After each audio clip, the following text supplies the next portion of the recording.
Allez, je vais regarder le coup franc de Rafinha en direct. L'espoir pour le match nul. Hors cadre.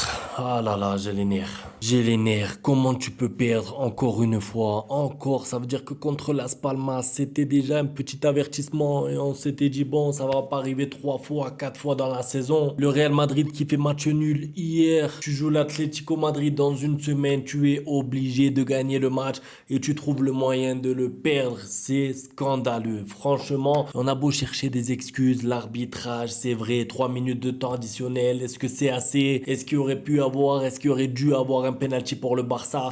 Mais c'est pas normal. Tu as 18 tirs, 19, 20, 22 tirs à 3 et tu perds le match. Je veux dire, au bout d'un moment, les gars, moi je veux bien Dortmund, le Bayern, le Real, d'accord, c'est bien, c'est le prestige, on passe des bons moments, des bonnes soirées.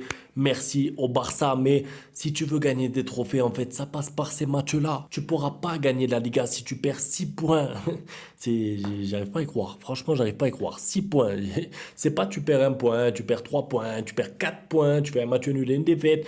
Tu perds 2 fois à domicile contre les 17e. Parce que Las Palmas c'était 17e au moment du match. Là, c'était Leganés. Ça veut dire que dès que tu joues contre le 17e, tu arrives plus à marquer en fait. Tu as des situations, tu as des occasions, tu as des opportunités, tu domines, talonnade de Pedri, je sais pas quoi. Ok, il y a des beaux gestes, ok, c'est beau de temps en temps, mais l'efficacité là, parce que pour aller gagner un match, il faut aller marquer des buts. Parce que c'est bien de faire des talonnades qui vont ensuite passer dans les compilations et des actions de la saison de tel et tel joueur. Mais si tu veux gagner ton match, il faut aller marquer quoi. Ça veut dire qu'au bout d'un moment, les gestes, les talonnades, les petits ponts, c'est bien quand tu mènes 3-4-0, mais quand tu es en train de perdre 1-0, on te demande juste de pousser la balle au fond, frérot. On te demande juste de pousser la balle, quoi. Marque, c'est-à-dire que Lewandowski, peut-être, je commence par lui, mais en fait, franchement, hein, le thème de l'efficacité, les gars, là, je vais parler de Lewandowski, mais je pourrais parler de Koundé, je pourrais parler pas trop de Rafinha aujourd'hui, mais presque tous les joueurs ont eu une situation ou une occasion, d'accord? Donc, on va pas tomber que sur un joueur, mais la réalité, c'est que ton numéro 9,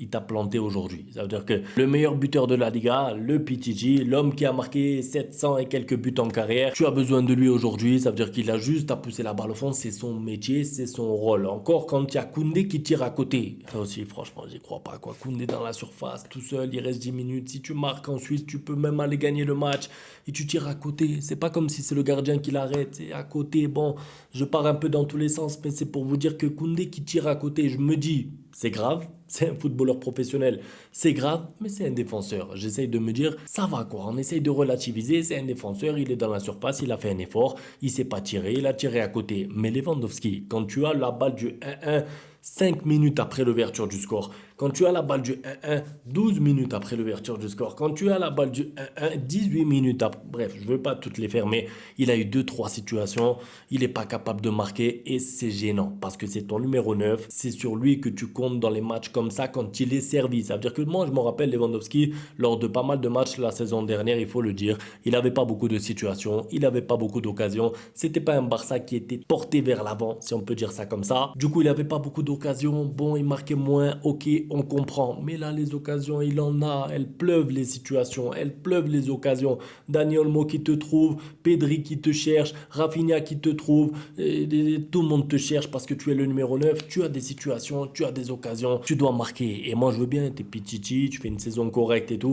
Mais là, dans un match comme ça, si tu égalises vite, si tu égalises 5 minutes après, c'est plus le même match. Après, tu as tout le match pour gérer tranquillement. Et ensuite, tu as plus qu'un but à mettre. C'est pas du tout le même match. Donc, Lewandowski, pour moi, c'est trop grave. Son match aujourd'hui, d'ailleurs, si j'étais Hansi Flick, je le sors à la mi-temps parce qu'il le sort à la 60e, mais c'est trop tard en fait. Ça veut dire que à partir de là, à la 60, 65e, tu vois qu'il n'y a plus d'organisation, tu vois que c'est l'anarchie sur le terrain, tu comprends pas qui joue où. Il y a Lamine Yamal qui sort, il y a Dani Olmo qui sort, il y a Lewandowski. Enfin, un désordre, un désordre. Le match il m'a fatigué, franchement, j'étais stressé.